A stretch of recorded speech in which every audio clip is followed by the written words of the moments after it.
presenting the most interesting and entertaining character.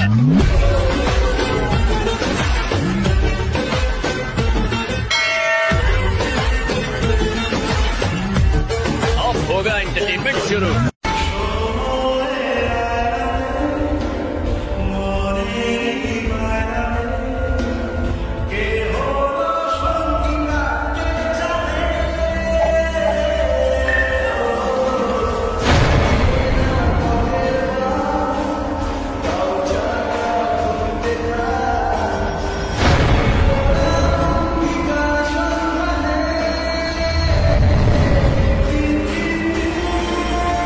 Once more! Once more! Once more!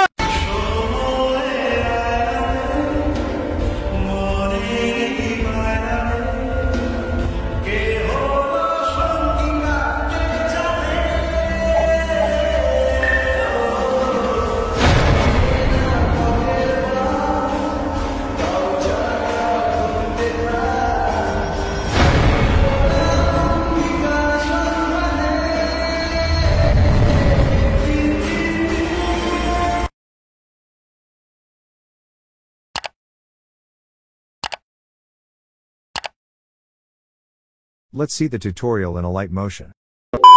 এই video description box থেকে explain কিংবা প্রিসেটকে align motion input করার পর তোমাকে কি করতে হবে, এলাইন মোশনটিকে ওপেন করতে হবে, দেন প্রিড অপশন নিতে হবে, এসে প্রিসেট ওপেন করে নিতে হবে। তো প্রিসেট ওপেন করে তোমার সামনে ওটা ইন্টারফেস শো হবে। তো আমি সব কিছু করে রেখে দিয়েছি, তোমার শুধু কি করতে হবে, নিজের ফটোটাকে প্রপার রিপ্লেস করতে হবে, করলেই তোমাদের ভিডিওটি কমপ্লিট। তো একটা তোমাদেরকে ব্যাক আসতে হবে, ফটোটাকে এখানে যে 4:5 রেশিও রয়েছে এটা, ওই রেশিওটা সিলেক্ট করে ক্রিয়েট করে ট্যাপ করে দিতে হবে। দেন প্লাস আইকনে ট্যাপ করতে হবে, মিডিয়া অপশানে যেতে হবে, অ্যাড অপশানে গিয়ে যেই ফোল্ডারে ওই ফটোটি রয়েছে সেই ফোল্ডারটিকে ওপেন করতে হবে। এইটা তারপর ফটোকে সিলেক্ট করে থ্রিডি ট্যাপ করে ফিল কম্পোজিশন এরিয়া, এটা নিচ্ছে এরিয়া করে নিতে হবে। দেন তোমরা তাহলে ফটোটাকে অ্যাডজাস্ট করে নেবে, ঠিক আছে। তো হয়ে গেল, ফটোটা মোটামুটি ঠিক জায়গায় অ্যাপ্লিক হয়ে গেছে। ওটাকে পিএনজি আকারে এক্সপোর্ট করে নিতে হবে, ঠিক আছে। জাস্ট সেকেন্ড লাগবে, দেন সেভ করার পর তোমাকে ব্যাগে আসতে হবে। নিউ প্রজেক্টটাকে ডিলিট করে প্রিসেট ওপেন করতে হবে। তো নিচে যে গ্রিন কালারের যত লেয়ার রয়েছে নিচে সবগুলো লেয়ার তোমাকে একটাই ফটোকে রিপ্লেস করতে হবে। সেম প্রসেস, ফটোটাকে সিলেক্ট করতে হবে, কালার ফিল অপশানে যেতে হবে, এখানে ট্যাপ করে অ্যারো অপশানে গিয়ে এলাইন মোশনটিকে সিলেক্ট করে প্লাস এখানে ট্যাপ করে দিতে হবে। তো তোমরা হয়তো ভাবছো যে ফটোটা গেল কোথায়, তো এর জন্য ওপরে যে ওভারলেটা রয়েছে ওভারলেটা সিলেক্ট করতে হবে, ব্লেন্ডিং এর অপাসিটি অপশন নিতে হবে, লাইটিং এর গিয়ে স্পিন করে দিতে হবে। দেখেন, তো এটা হয়ে গেছে। দেন পরে ফটোটা সিলেক্ট করতে হবে, কালার অপশন নিতে হবে, এখানে ট্যাপ করে ওই ফটোকে সিলেক্ট করার পরে প্লাস এখানে ট্যাপ করে নিতে হবে, ঠিক আছে। তো খুবই সহজ,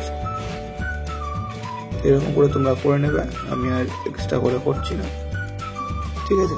দেন এইরকম জায়গায় দেখতে পাচ্ছ পরপর দুটো লেয়ার রয়েছে, তো দুটো লেয়ারে তোমরা সেম ফটোটাকে এখানে অ্যাড করবে, ঠিক আছে। তো অ্যাড করা হয়ে গেলে দেখতে হবে উপরের ফটোটা দেখতে পাচ্ছ, নিচের ফটো নেই, সেম প্রসেস, লেয়ারটা সিলেক্ট করতে হবে, ওভারলে ব্লেন্ডিং এর অপাসিটি অপশন নিতে হবে, লাইট এন্ড এরিয়া স্ক্রিন করে দিতে হবে। তো দেখে নাও, এরকম করে তোমরা ফটোগুলোকে অ্যাড করে নিয়ে খুব সহজে ভিডিওটা তৈরি করে নিতে পারবে। ওকে, তো ভিডিওটা সেভ করার জন্য উপরে স্যার এখানে ট্যাপ করতে হবে, রেজুলেশন সিলেক্ট করে এক্সপোর্ট করে নিতে হবে। ভিডিওটি যদি তোমাদের ভালো লেগে থাকে তাহলে ভিডিওতে লাইক দিয়ে দেবে এবং চ্যানেল সাবস্ক্রাইব করে দেবে। দেখা হচ্ছে পরের ভিডিওতে।